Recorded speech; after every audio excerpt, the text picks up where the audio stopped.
Yes. It hurt you? Yeah.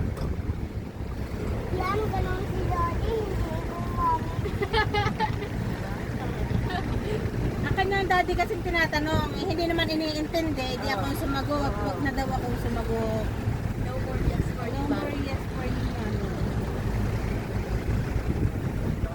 Eh, wala naman pakialam lagi ang kanya.